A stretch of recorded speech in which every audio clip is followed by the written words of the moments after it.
Спасибо.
Hello. Yeah, hello everyone. Let's try to slowly start. It's time. Okay, it doesn't work. Hello. Because I have to input the code. Now it works. Okay.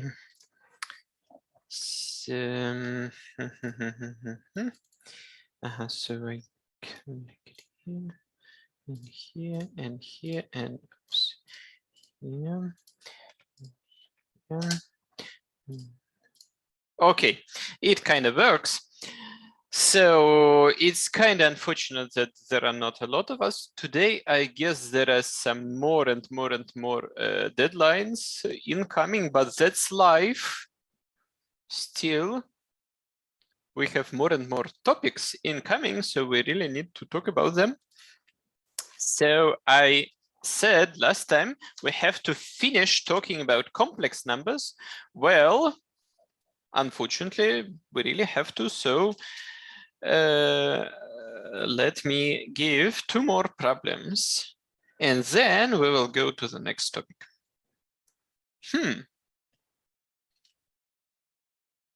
Okay, 10 people, very good. Very good, very good. So please consider the following problem you see on your screens. Something new we haven't discussed last time, but quite relevant to some, areas of mathematics. So we have a so-called rational function, an expression where which is a fraction, polynomial divided by polynomial. Okay, polynomial divided by polynomial. Then I claim this function can be somehow split into a sum of more easy fractions. They look like this. Like this. And such fractions are called primitive fractions. Okay, primitive fractions over C, over complex numbers. So the idea is that there are going to be very simple expressions in the denominator, simply linear functions, x minus something, and very simple expressions in the numerator, simply some constants. So we will be able to split this fraction into such a sum. It looks very nice if we are able to do this. So how to do this? That's the question. Well, the idea is as follows. First, we have to establish which denominators we have here. And the rule is as follows. You have to find the roots of our polynomial. For this polynomial, we have found them last time. So I will simply write down the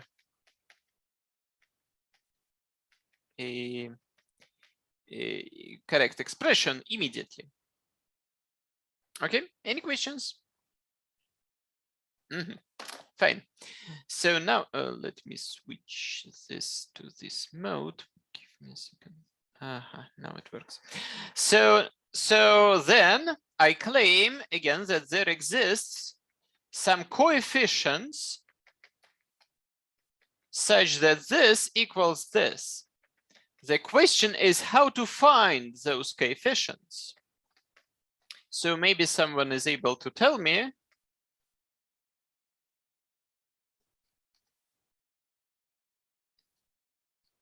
Any ideas how to find C1, C2, C3, C4? This problem, yeah? Method of undefined coefficients. Okay, very good. And there is another way. Okay, so there are 2 ways. One possible way is substitute for different values of x. If you put some x, like for example 0, into both sides, you obtain some simple equation, which will be a linear equation for C1, C2, C3, C4, right? Okay. If you put some other value, you will obtain another linear equation, etc., etc. But equations will be not very nice.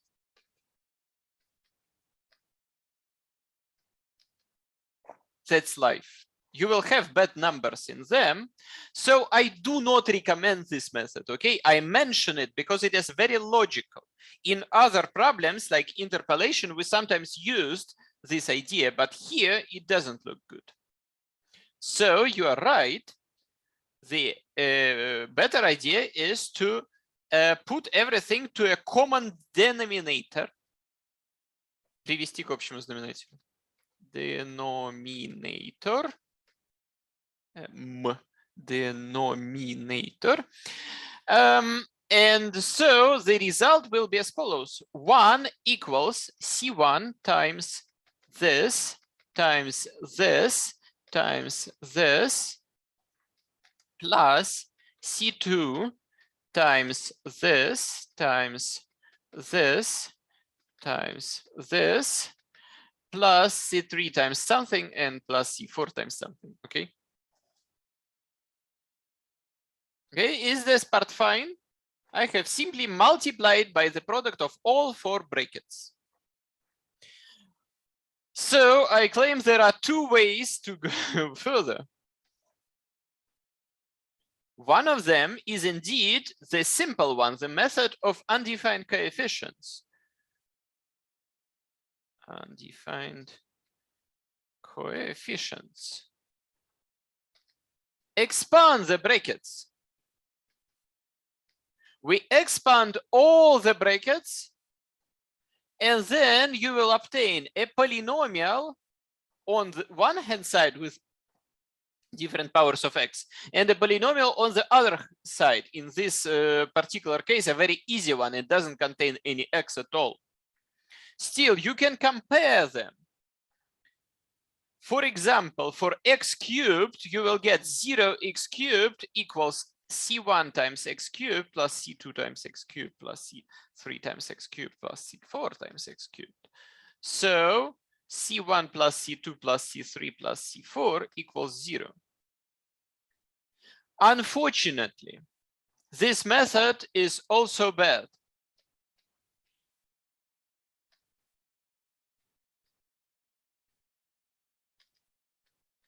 Because this equation is very good, but the other equations won't be nice. When you try to find the coefficients for the other terms, well, you will have to multiply those brackets. This will be lots of computations. I do not recommend it. Someone is writing method зачеркивания. I don't know what is that. But maybe that's the correct answer for this one. Can you explain? I'm just not sure that I've heard such a name of it, but I just thought that maybe just to calculate the many. Метод зачеркивания. Yeah. Короче, нам нужно как бы заслонить пальцем или просто подумать, что этого множителя нет. Там тот множитель, который делает эту скобку нулем. А остальное все посчитать, подставив этот корень. Я не знаю, как еще объяснить. Okay, yeah. I kind of understand what you're talking about. It is in fact easier than what you talk about. What you talk about is for the case of multiple roots, when you don't want to know anything about derivative, etc., etc. But right now, all the roots are different, so you can do easier. Substitute particular values of x. Substitute for particular values of x. I just said that this idea is bad some time ago, but it was bad before we obtained common denominator. Now this idea is good because I can use very good values of x. For example, x equals 1 plus I. I couldn't put x equals 1 plus I in the original expression because then I would be dividing by 0 in the left-hand side and dividing by 0 in the right-hand side. That's not good. But now I can. Now I will be multiplying by 0 at some points. Well, that's even good. I like multiplying by 0. So for this case, I obtain 1 equals C1 times 1 plus I minus 1 plus I times 1 plus I plus 1 plus I times 1 plus I plus 1 minus I. That's not very important. Okay, some numbers, plus C2 times 0 times something times something. plus C3 times something times 0 times something, and the same for C4.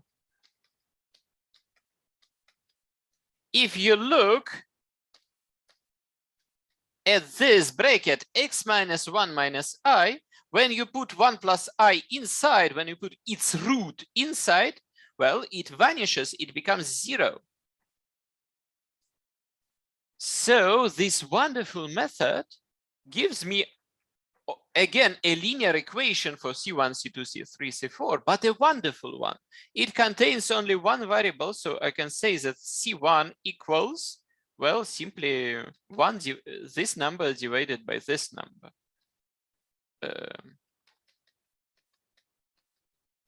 So there remains, obviously, the part where we compute what is all this equal to, but still it is much, much, much easier than solving any equations. You get the result like magically, automatically. Okay.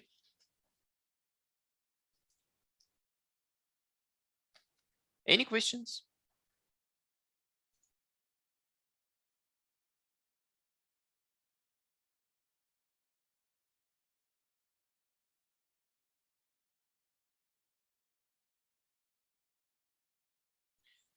So I'm not sure whether that's exactly what Arina meant or not, but as far as I understand, it is kind of close. I think yes. Very good. So we see that the procedure is easier and we are able to solve the original problem. I won't find the particular numbers right now. Instead, I wish to talk about a generalization. Maybe let me use the right one. A generalization of the same problem. So let me start once again with the same thing. But now, let me write the following expression.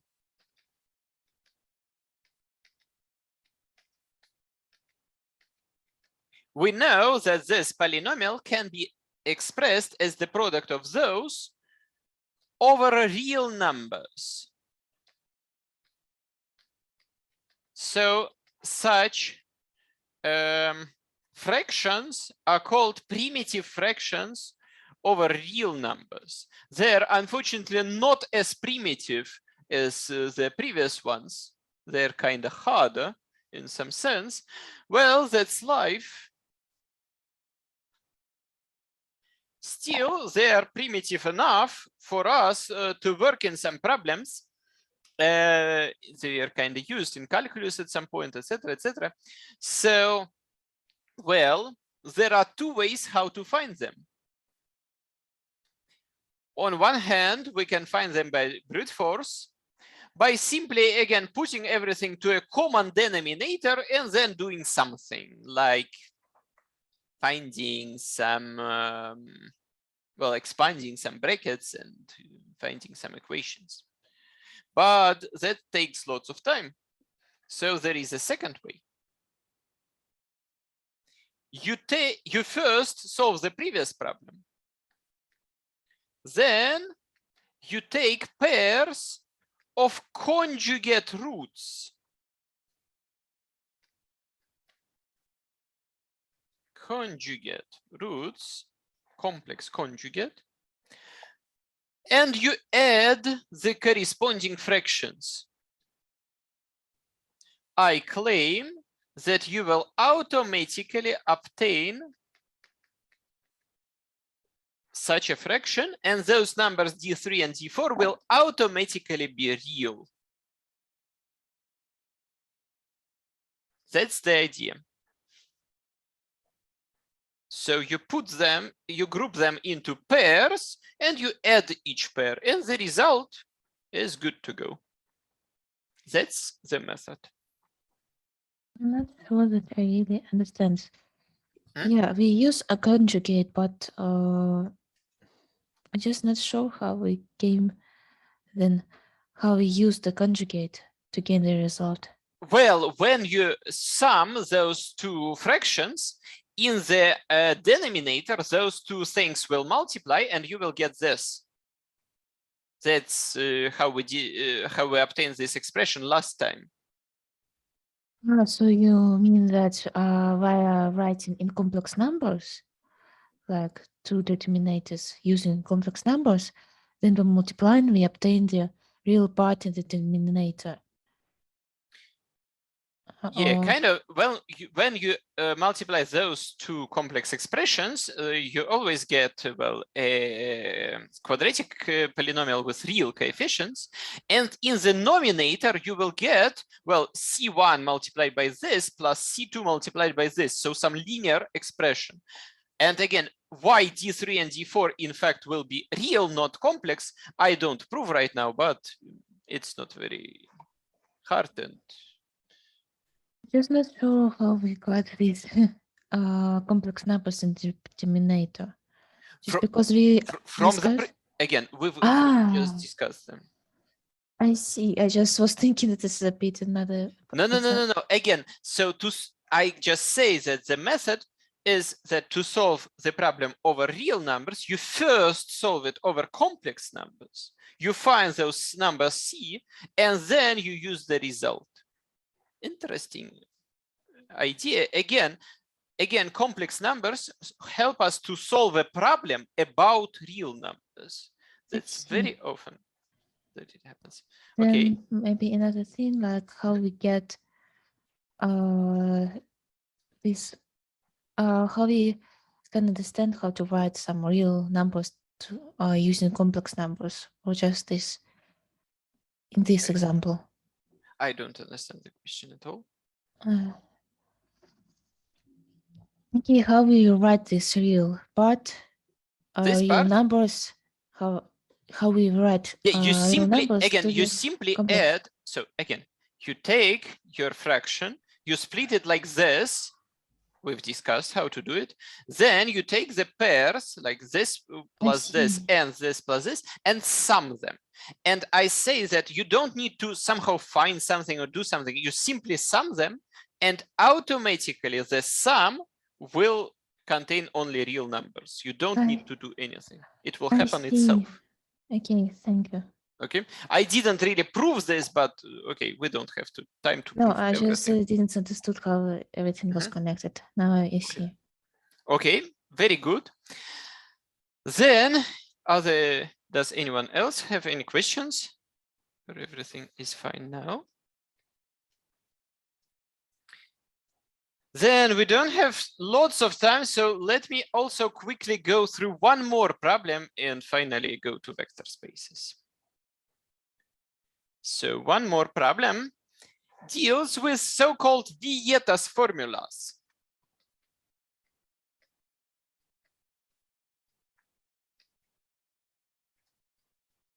Or if you are pedantic enough, not formulas, but formulae. Okay. It's the proper plural.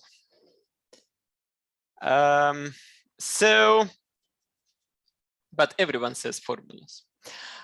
So we have a polynomial f of z, some particular polynomial. I've written more or less a random one. And well, the main theorem of algebra claims it has 5 roots. Maybe some of them are equal, but it looks like they are not, in fact. Still, it has 5 roots. But unfortunately, we don't have any method to find them. And in fact, for this polynomial, it is kind of, in some sense, impossible to find them. You can find them approximately with a computer, or maybe if you're good enough with pen and paper, but not find some expressions for them. That is impossible. So, okay, there are some roots, they exist, we can't find them, but some nasty people ask us to find their sum. This looks like they're like some cruel joke. You can't find the numbers, well, find their sum. But in fact, this joke is not cruel because this sum is very easy to find. Indeed. Let us consider how this polynomial splits into a product. So again, we don't know what those z1, z2, etc. are equal to, but we know they exist. So this polynomial equals, by Bezout's theorem, this product. If they are roots, then we can split into such factors. Now, let me multiply those factors backwards. I have split, now I multiply backwards. What is the result?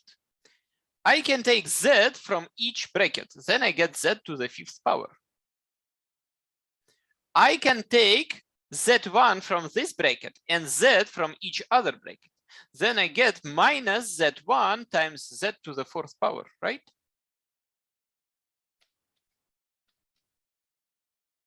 I can take minus z2 from this bracket and z from all other brackets.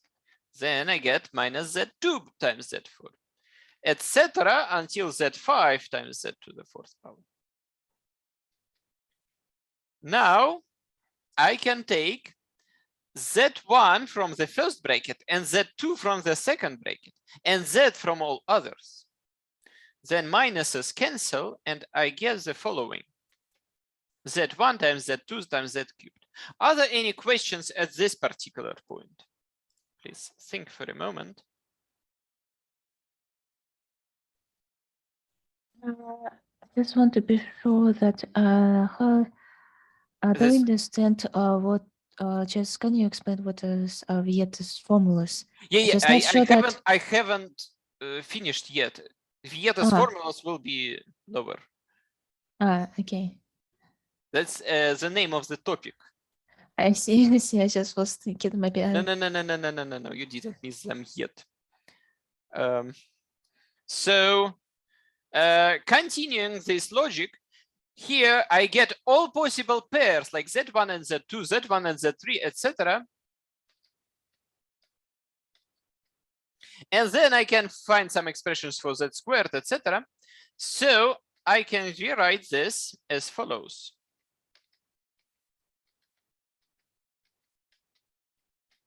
I can write that the coefficient for z4, for z to the 4th power, is this. The coefficient for z cubed is this, the sum for all possible pairs. The coefficient for z squared is the sum for all possible triplets. The coefficient for z to the 1st power is a very simple sum for all possible products of 4.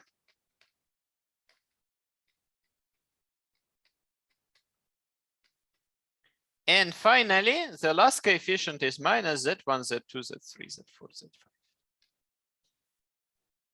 So we see that if this polynomial equals the original one,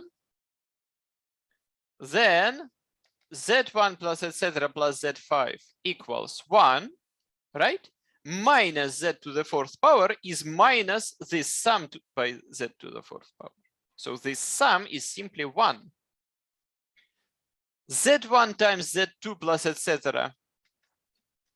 equals 0 because here we have this coefficient before z cubed and here we have 0 before z cubed. This sum also equals 0. This sum also equals, yes, equals 0. And this product equals minus 4. Here we have plus 4, and here we have minus this product. So we need to be careful with signs. Minus 4. So those formulas are called Vieta's formulas.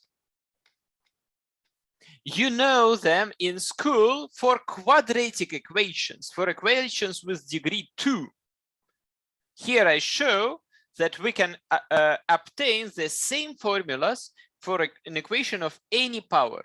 You simply think about expanding this expression, and that's it.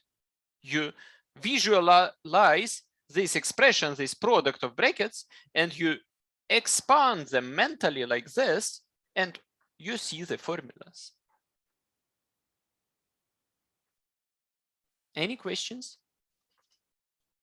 Let me show the formulas once again.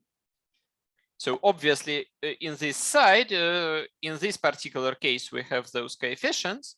But in general case, if it were some polynomial, okay. Haven't we got -1 for the 4th power? Here, yes, we have a -1 here, but we have also -1 the coefficient here. So minuses cancel. So if you have a general equation like this, then you have to, sorry, it's -1. Divide everything by an so that it becomes like a proper equation with the better main term. And then you can use those Vieta's formulas. So for example, the sum of the roots equals minus this divided by this. Again, if you imagine the product of all those brackets, then you will get minus sum of all things, and it will be this coefficient. Etc. until the product, which equals this, but with some sign -1 to some power n or n minus 1.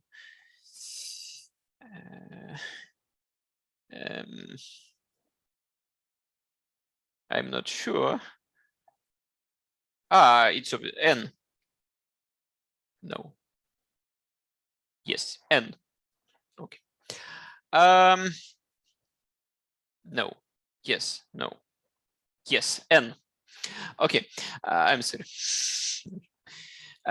So those are Vieta's formulas.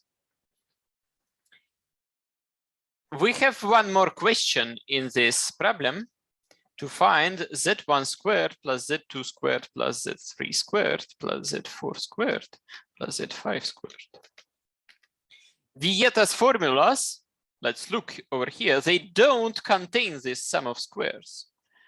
But it's not hard to obtain it from the data we already know.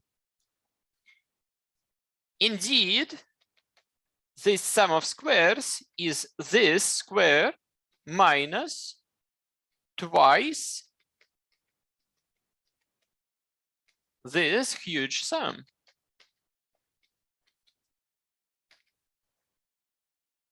If you expand the brackets, you can easily see this equality.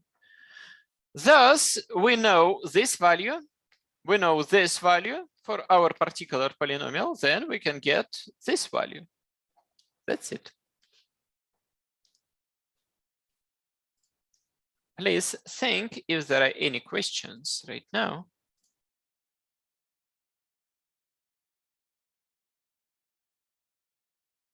I do understand correctly that z minus z1 is by Bezout's identity. This is in the beginning when we Yeah, sorry. That we use a Bezout's identity to write it.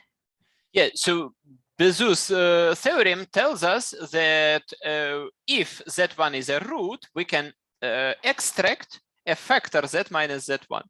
Then in the remaining quotient, z2 is a root, so we can extract this, and then we extract this, etc.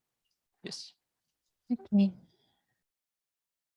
That's the general rule. If a polynomial has some roots, it can be expressed as such product. And we have used it for the last 2 times a lot. Okay, so let's maybe then stop at this point. Unfortunately, complex numbers have taken lots of our time, but now it's time to go further to the main topic, of the entire year, vector spaces. The remainder of the entire year in linear algebra will be devoted to different things about vector spaces. So everything before that was like preliminary things that we will use later.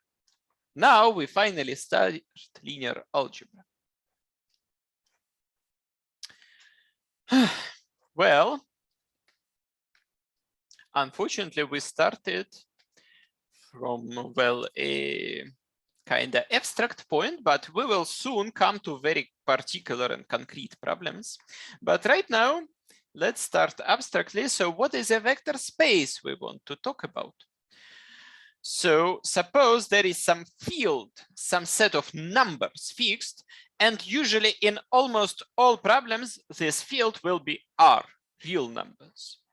I will tell explicitly at some points when we will use some other numbers. It will happen in several months later. At some point, we will need complex numbers because real numbers won't work, but that will be later. Right now, let's work over real numbers.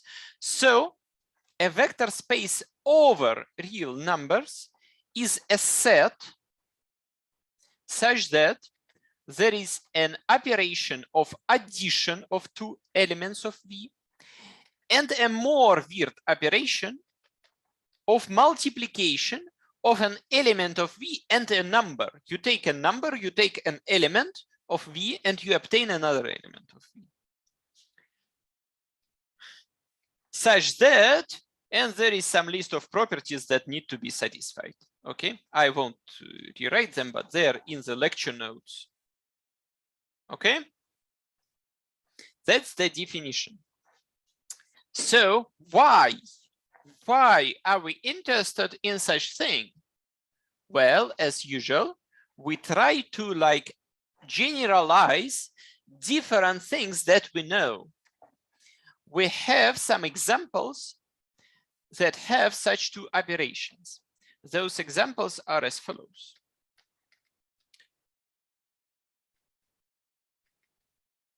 The set of columns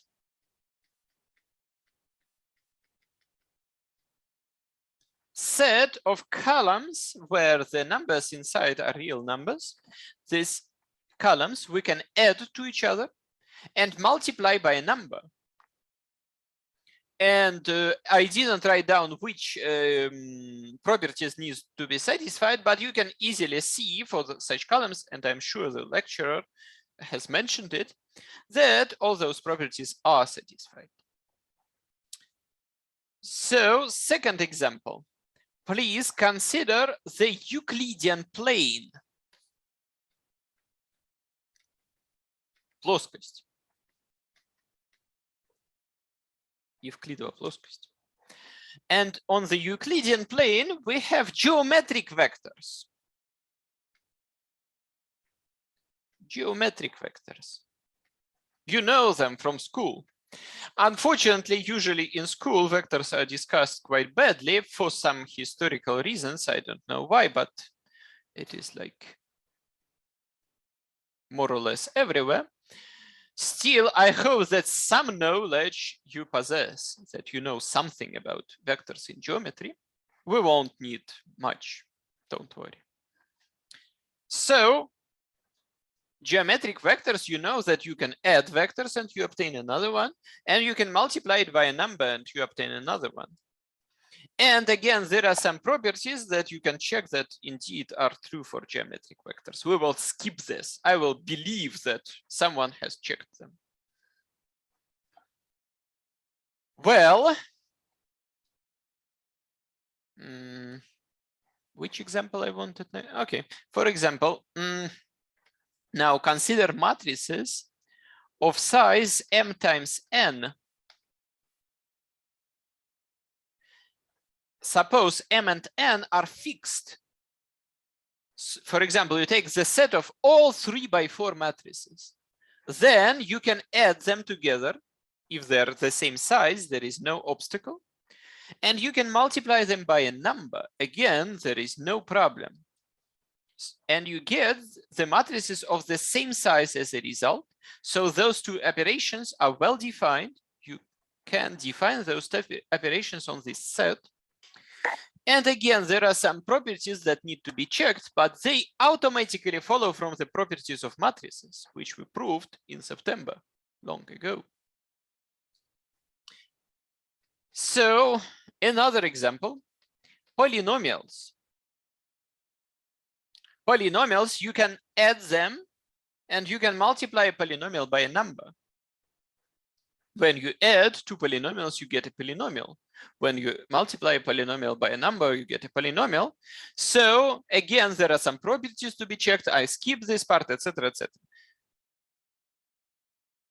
See, we have 4 examples already. I'm going to add some more in a moment, but right now we have 4 examples that look differently. But the concept of vector spaces envelops all of them, generalizes all of them. All of them are vector spaces. So if one day we prove some wonderful theorem, like for any vector space V something, something, something, something, then we can use it for each of them separately. That's the main, I think I've already said this at some point, but let me repeat it. This is the main idea of algebra. To prove general theorems that later can be used in particular cases separately.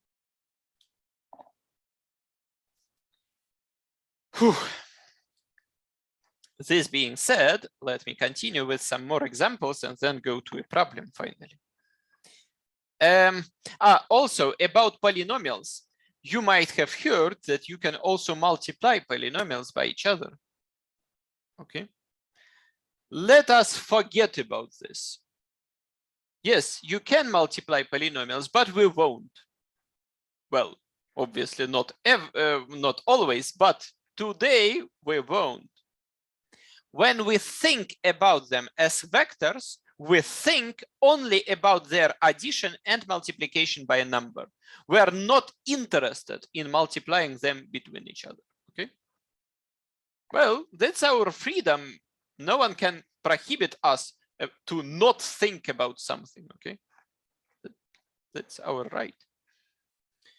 So the next example is also polynomials, but not all of them. But for example, only cubic and less polynomials, polynomials of this type.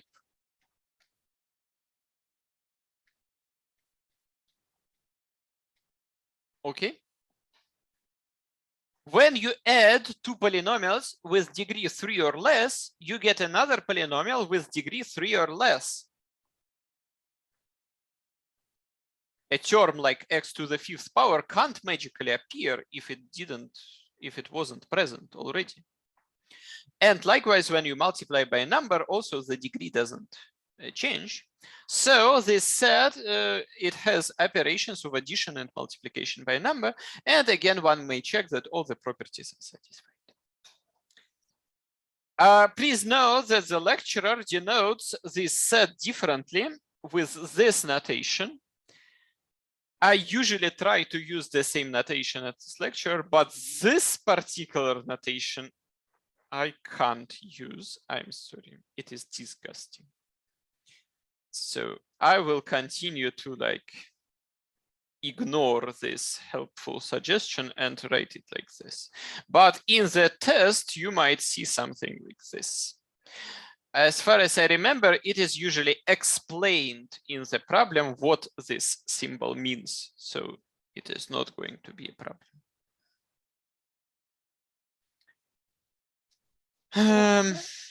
Yeah.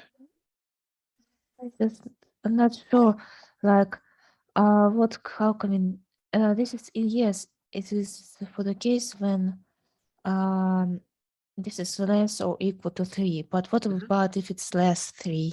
How it will be denoted? Well, if it is less than 3, then it is less or equal than 2. Oh, so again, they're natural numbers, and that is why. Well, the degrees can be only natural numbers. Yeah, I see. Sorry. Yeah, I just put 3 to have a particular example. Okay. Obviously, I can put any number here, any natural number. Very good. Let's go on. Functions.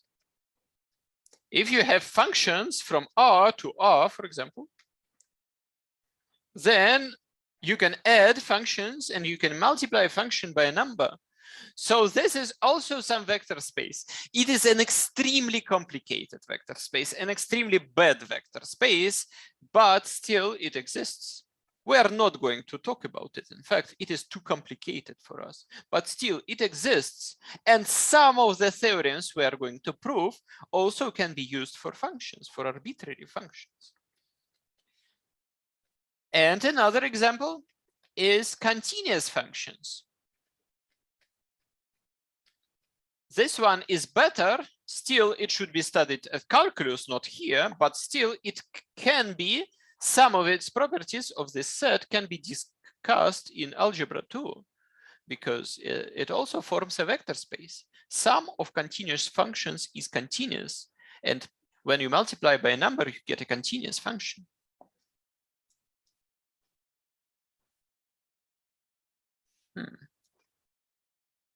I'm sorry, I just remember that I had to talk about something else, but no, it's fine. Okay. If there are no questions about all those examples, again, they partially overlap with lectures. I'm sure that lecturer already had given some of those examples. Then I want to proceed to a simple exercise where I ask you about some sets, whether they are vector spaces or not. So first, let me introduce a set. It is denoted by these traditional letters. I won't explain what they mean right now, but this is simply a notation for the set I'm going to write, okay? The set is as follows. Take all n by n matrices such that their determinant is 1. Okay, we take all n by n matrices, n is fixed, a particular number. We take all n by n matrices, and then we pick only those whose determinant is 1.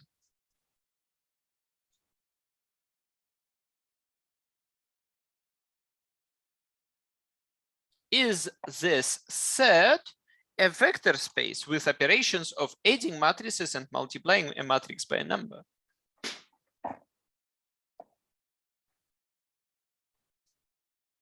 Guys, it's time to. I think that maybe yes, because I think that this will be some kind of subset of usual matrices.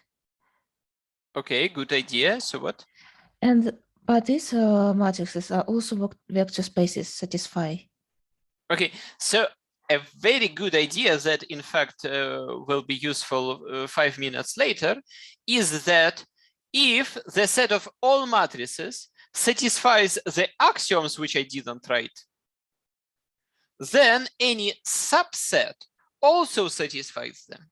We're going to talk about that in 5 minutes, but I claim that for this problem, well, that's true, but not relevant because of some other problem with this task. Both determinant A is equal to 1. So,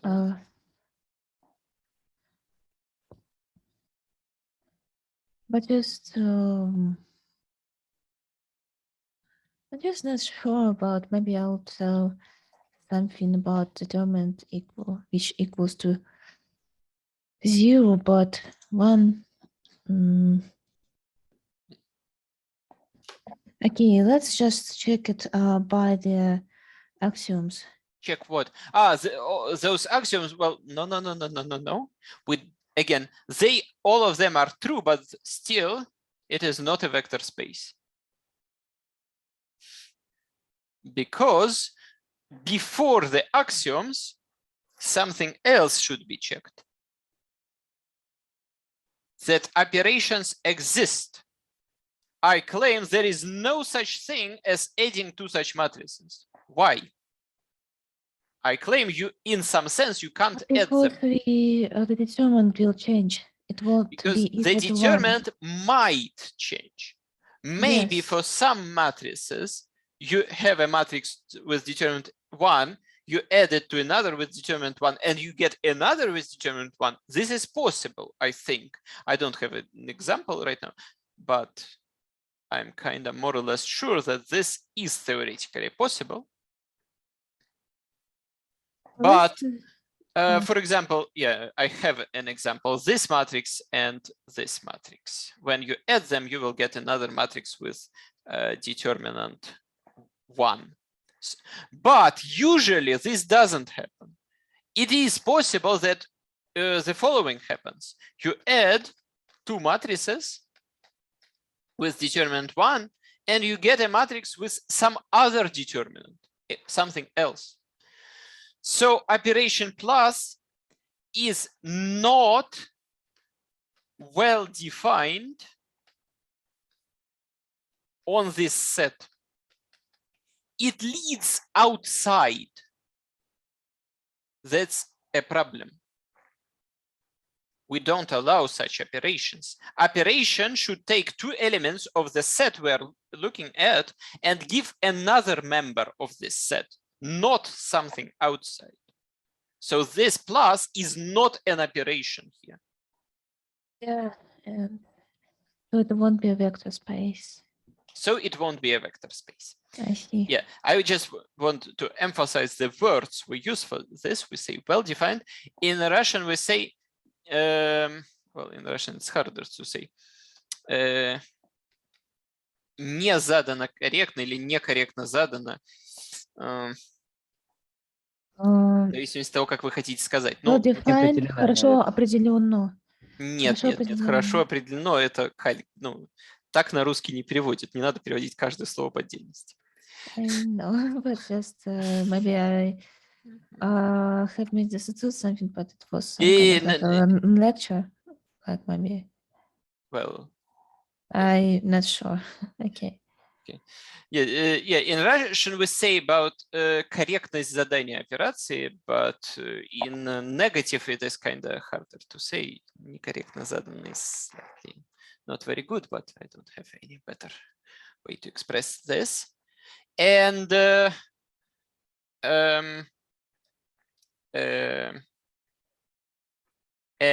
is another question in my files, which is very similar.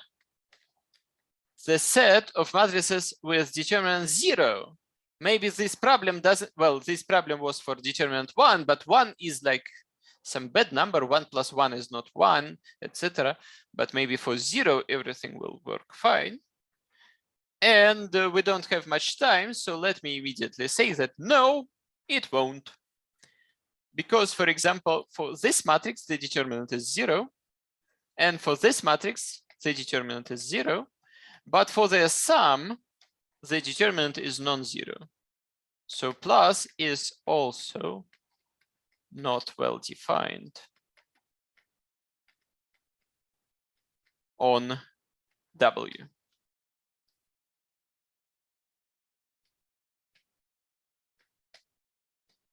Okay.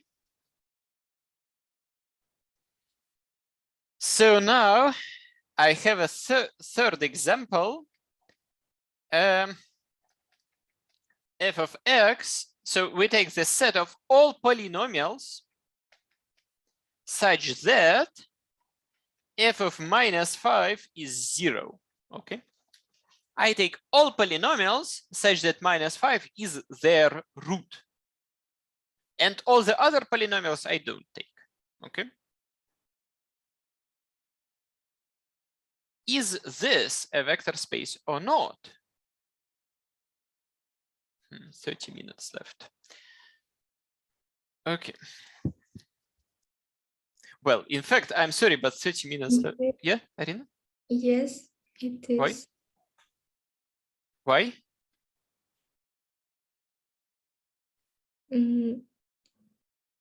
All such functions that satisfy this condition. Why not? Yeah, but you said all such functions that satisfy this condition. This is not a sentence. But yes, they have real numbers in them, and for real numbers, that condition, these conditions work. What do you mean works? This condition, it works for some polynomials and doesn't work for some other polynomials. For some polynomials, minus 5 is a root. For some polynomials, it is not. Okay. So the question is whether the set of those for which it is forms a vector space. Okay, again, we have only 30 minutes, so let me maybe not wait, but continue. The idea is as follows. If you have a sum of two polynomials, then their value at -5 is the sum of their values. This is more or less obvious, which is 0 plus 0, which is 0. So unlike so what was the problem with determinants? There was no rule for the determinant of the sum. Here we don't have this problem because we have a rule for putting -5 into a sum. Likewise, if you multiply a polynomial by a number, the result is lambda times bigger than f of -5, which is 0. Okay? So those operations are correct. They are well defined. So plus and multiplication by a scalar are well defined on Z. Wait a second.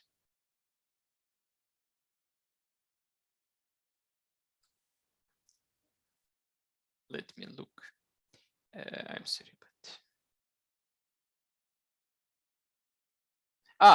yeah. The synonym, I'm sorry, somehow went out of my mind for a moment. Synonymically, I can say the same in different words. Z is closed under plus and multiplication by a number. Okay, this is just other words to say the same sentence. Operations are well defined on a set, or the set is closed under operation. It means the operations don't go outside. Well, it is kind of closed. Okay. So, well, we have checked the prerequisites that the operations exist. Now we have to check the axioms. But lucky for us, we don't need to check the axioms. Because Z is a subset of polynomials. For example, if I have the following axiom for any f1 and f2, f1 plus f2 equals f2 plus f1. That's one of the axioms of a vector space. So for R of x, we already know it. It is one of the examples where given it is like a well-known vector space that everyone can use. But then it automatically follows that if you pick f1 and f2 from a subset from Z, then, well, it is also true for them. This automatically follows from this, right? If this is a subset, if the operations are still the same. So we get a very powerful idea that for subsets, to check whether they are a space or not, we need only to check whether the operations are well defined and nothing else. Any questions here?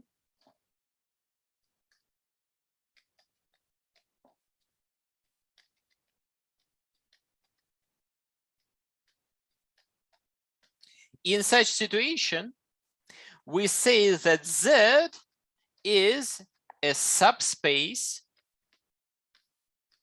of, well, the one which it light in. In Russian, that is podprostranstvo. Nothing clever. I have one. So does anyone remember? So this is, well, a sentence. I can write this fact in a sentence. That is a subspace of something. But often I want to write it with some symbol, right? It will be shorter to write it as a formula. Z something R of x. So does anyone remember from the lecture which symbol?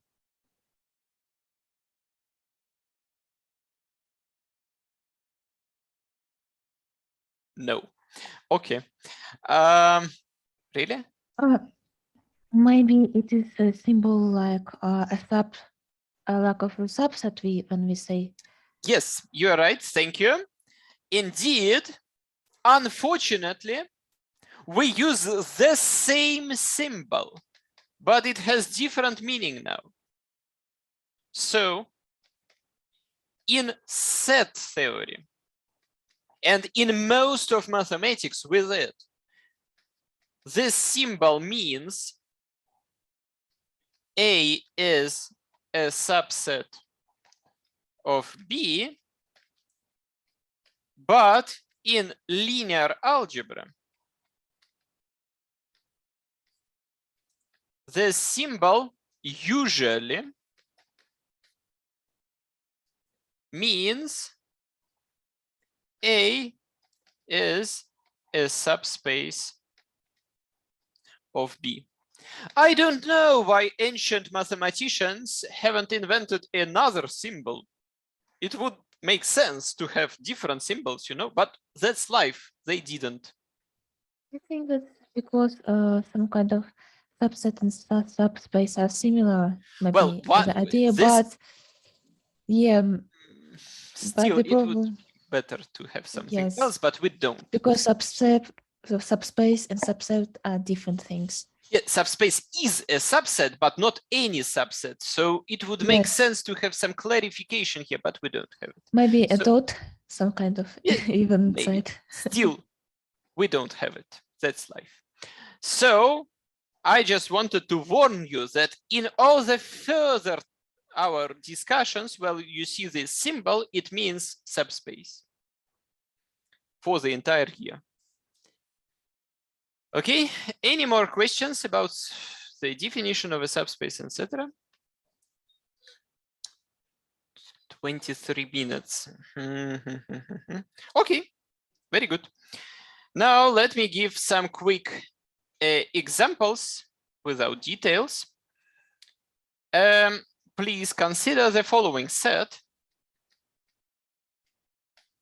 of all columns where the third element is 0. Okay. This is obviously a subset of columns with arbitrary 5 elements. And it is very easy to see that this subset is a subspace. Indeed, when you add them like this,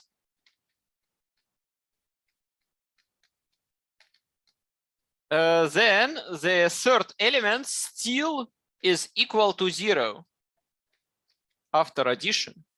Nothing changes here. Thus, this set is closed under addition. Addition doesn't lead us outside of this set. Similarly, when you multiply by a number, you can write down the similar thing and everything will be okay. So this is an easy example of a subspace. I want to show another example, a slightly more interesting one. Let me consider a Euclidean plane with geometric vectors. And let me draw a line passing through the origin, через начало координат.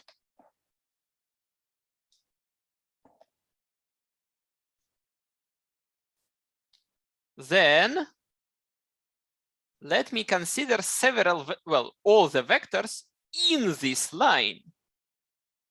Okay, all the vectors lying in the set of all vectors in this line. When you add two such vectors, you get another vector also in this line. The direction is the same. And if you multiply such a vector by a number, it still has the same direction. Thus, this line forms a subspace in the Euclidean plane. Okay? Any questions for this example? This is a very important example, and we will later, when we discuss geometry, we will return to it and obviously do some things in three-dimensional space, etc. But right now it is simply an example. Okay. So we get a set. Yes, the set of all such vectors that lie in this line. It is infinite, obviously. So I can't like write them down or something, but I have written it with a sentence. But okay. Yeah, in discrete mathematics, you learn that it is bad to describe sets with sentences. You need to somehow cleverly explain what kind of set you mean, but we don't deal with such nonsense in algebra. Don't worry. I mean, everything that intuitively looks like a set is a set, okay? We don't have any clever paradoxes because we don't consider too complicated sets, like set of everything that doesn't belong to itself. No. Not today. So, okay, one final example before we go on. We have to discuss one more topic today. But one final example is the set of symmetric matrices. Take square matrices n by n and consider the symmetric ones. Well, if A equals A transposed and B equals B transposed, then automatically A plus B equals A plus B transposed. Likewise, if A equals A transposed, it automatically follows that lambda A equals lambda A transposed. Thus, you see that this set is closed under addition and multiplication by a scalar. So this is a subspace of the space of all square matrices.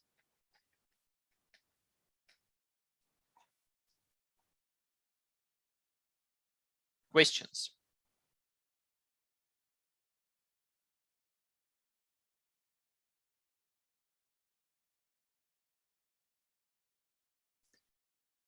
Okay. Now, before we go on to the next topic, I want to say a few words on our goal for the next month or something like that. Our big goal is as follows: to develop a method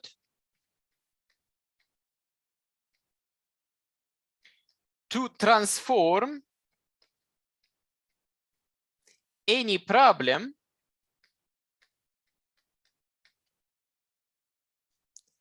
about any,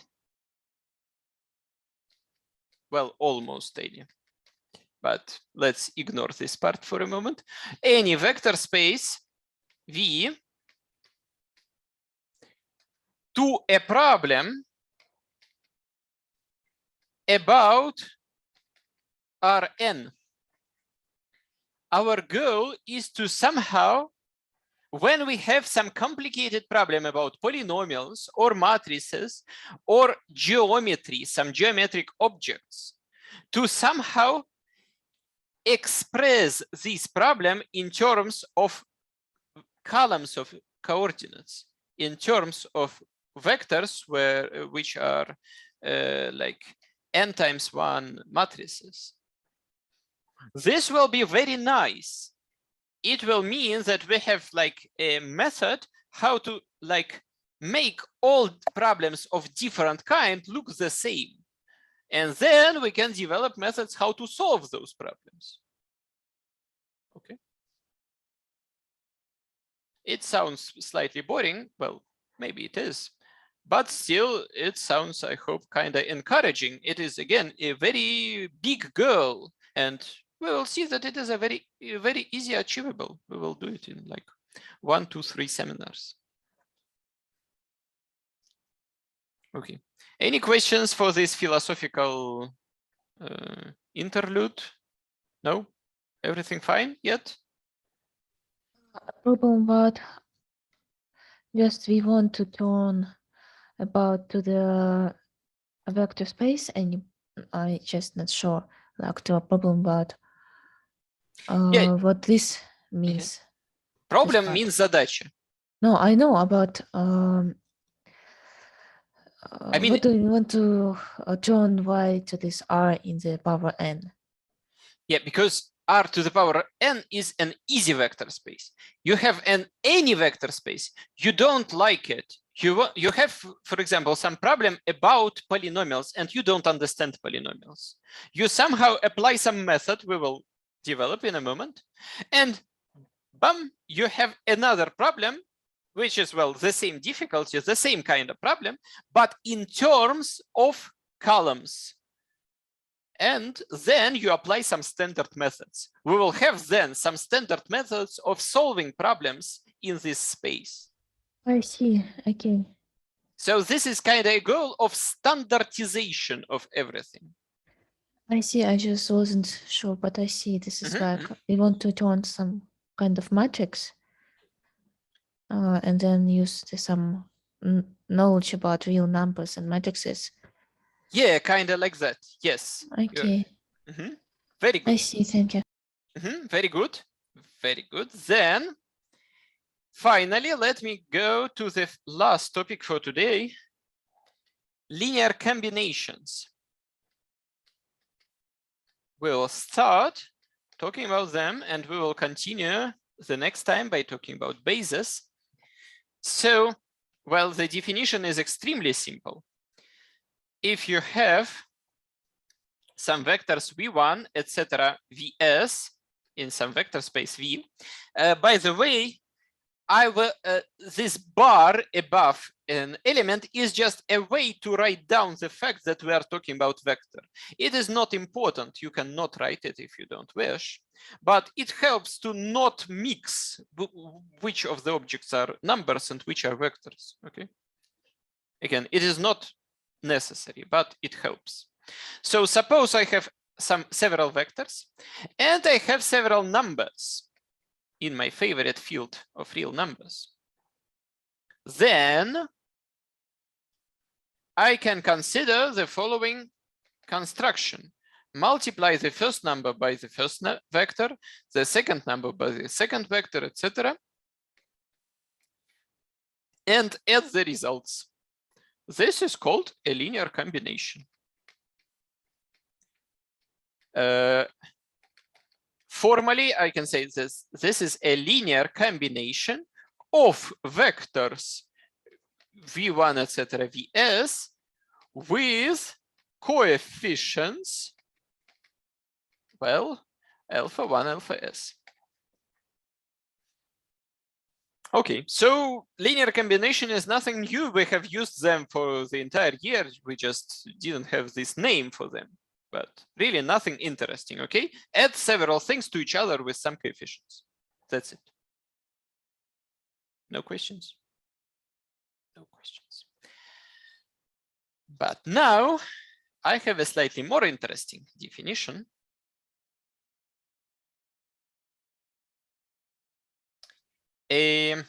Again, it was in the lecture, but I want to repeat it first.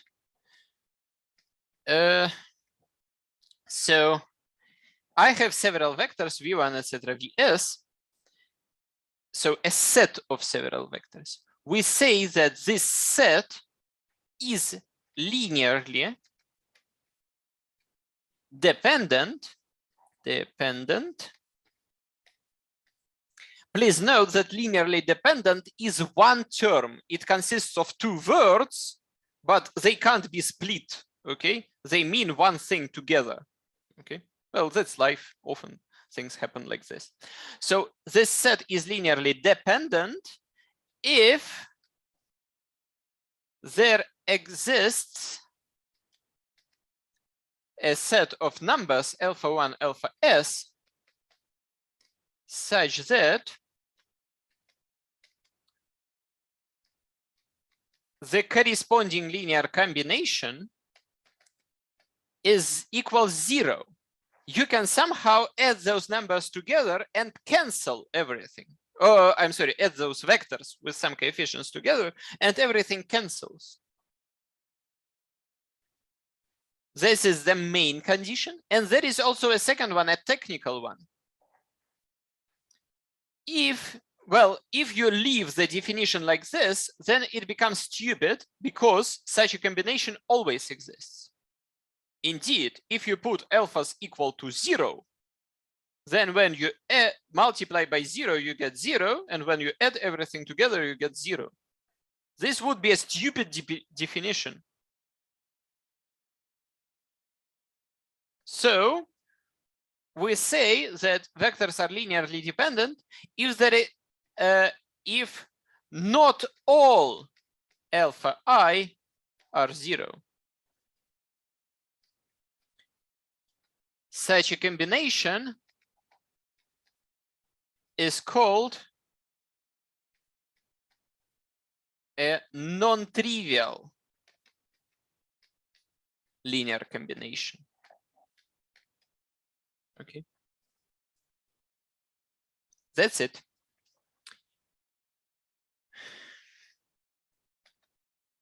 If the condition is not satisfied, we say that the original set is linearly independent. Any questions here? Well, maybe it's about linearly dependent. I just saw that there's like some short name of this was like LD. Lecturer denotes this as LD and this as LI, and maybe that's a good idea, but I don't know. I try to like use more letters than that, but it doesn't matter. You can write LD and LI if you wish. I see. For shortness. I just was I was thinking, is it a common notation or? I don't really know because I don't read many English sources on this topic. So in my branch of mathematics, there is not much talk about linear dependence and independence. So I don't really know, but I think I've met it in several sources, like outside of Andrei Mikhailovich lectures. I think it might be well known, but I'm not sure. Okay, thank you. Oops, we have no space, but no problem, we can create some. So we have no time, and that's worse. But still, let's go. We have one more problem to solve. We need to solve at least one more problem, this problem. So let's go through it. So we here, I have two particular sets of vectors. They are written, I have taken them from a textbook, so they are written in slightly different notation than we usually use, but that's not a problem. By this, they mean simply this, okay? By 2 minus 3, 1, they mean 2 minus 3, 1, okay?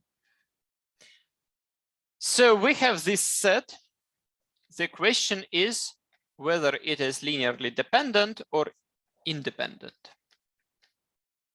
Well,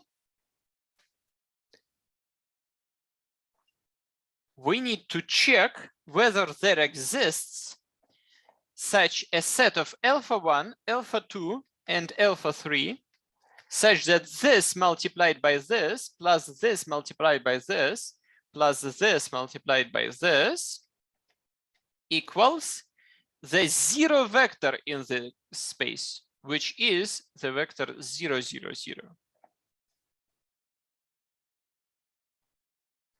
So the question is, can we somehow find such alphas that this combination cancels? Well, it is a very obvious problem. If we have studied matrices good enough, we simply have to add those vectors. Well, indeed, when you add them, you get 2 alpha 1 from here, plus 3 alpha 2 from here, plus 1 alpha 3 from here in the first cell, right? the first cell is the sum of the corresponding first cells. Ah, I see. Yeah, I just okay. Sorry, I just was a bit guessing why, but yeah, I just that is why after I said I see. Okay. Okay, doesn't matter. Sorry. Don't worry.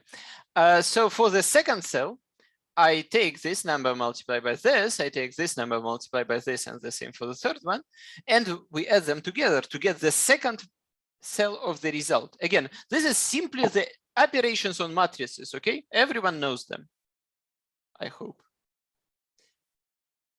I remember one year, I remember on the oral test in spring, asking someone more and more easy questions and finally asking, okay, how to multiply two matrices and getting some miraculous results. Luckily, this doesn't happen often. I hope everyone knows how to. So the third number is this. And so this equation tells me that this vector equals 0, 0, 0.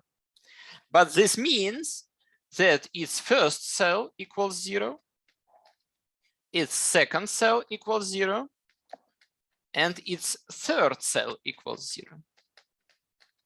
Finally, we see something we know well how to solve, okay? We have produced a system of linear equations. Our entire course is devoted to solving them. We know how to. Well, let's go.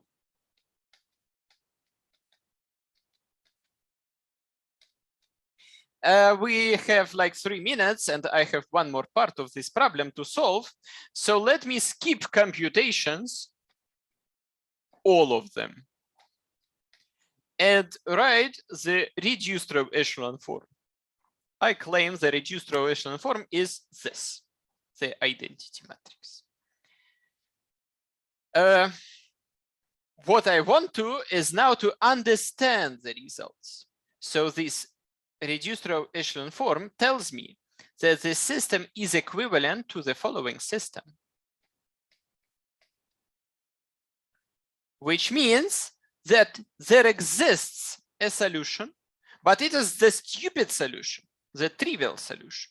It always exists. If you multiply all 3 vectors by 0, obviously the result is also 0, but that's not interesting. But a non-zero solution doesn't exist. A non-zero solution doesn't exist. So V1, V2, V3, this set is linearly independent.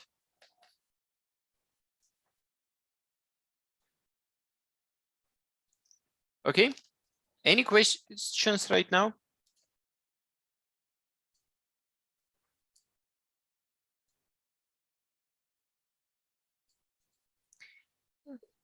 I'm sorry, I moved something. Then let me say that this part was me like thinking how to apply the definition, how to get something. But now that I know all this stuff, I can easily go from this point directly to this matrix. Oh, in fact, yeah, this part is also not needed. Directly to the matrix. The algorithm is as follows. I take my input and write them always as columns in the matrix. It doesn't matter. The input can be rows or it can be columns, but I always write them as columns of my matrix. And then I solve the matrix as a system of linear equations. Okay? Is the algorithm understandable? Yes. Okay. No, also no one else says there are problems. Then let me very quickly, in -1 minute, do the same for part B. Now that I know what to do, I have to just use it. So for the part B, I write the matrix. I take this vector, I write it into a column. I take this vector, I write it into a column. I take this vector, I write it into a column. And for the last one, I also write it into a column. Now, I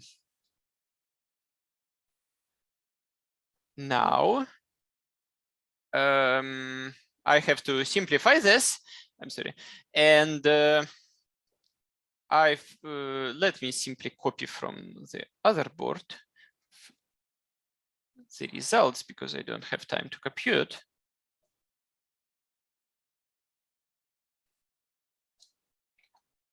And we will discuss them. So we do some operations and we obtain a 0 row here. And what is important is not really the 0 row. It kind of depends on the size of matrix, etc., etc. But what is important is that from this form, even without continuing, obviously I can continue and go to the reduced row echelon form, but even without continuing, I can see that there are no more than 3 main variables, right? No more than 3 non-zero rows. Thus, there is at least one main variable, free variable. If you look at the system, you can see that it has 3 variables. Then it means that there exist some non-zero solutions.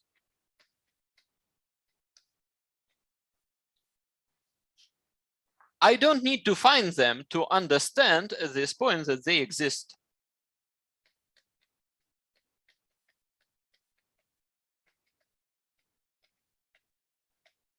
Thus, the corresponding system of 4 vectors is linearly dependent.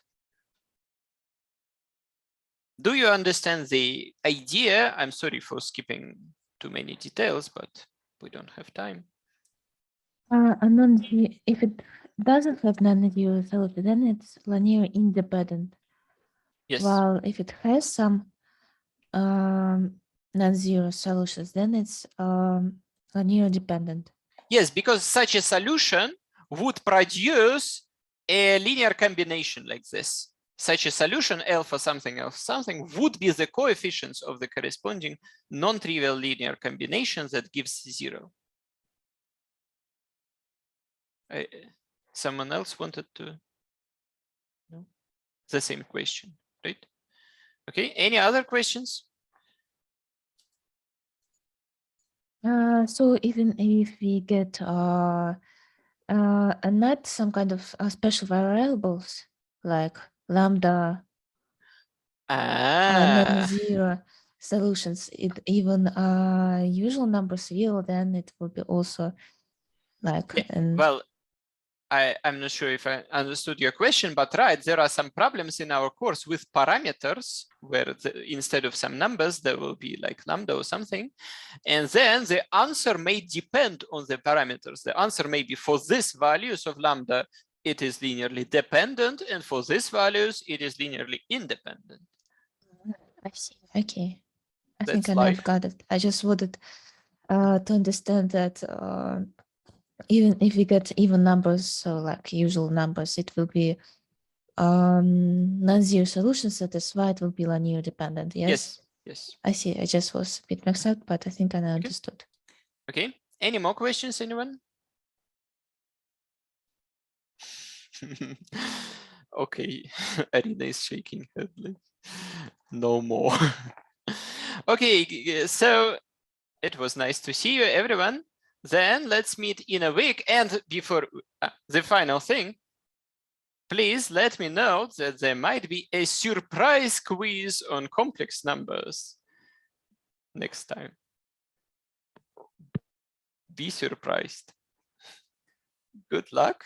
And next time we are going to talk about bases, about special systems of linearly independent vectors that are very good and interesting and help us a lot. Good luck. Thank you. See you next week. Thank Bye. you. Goodbye. Goodbye. Thank you. Goodbye.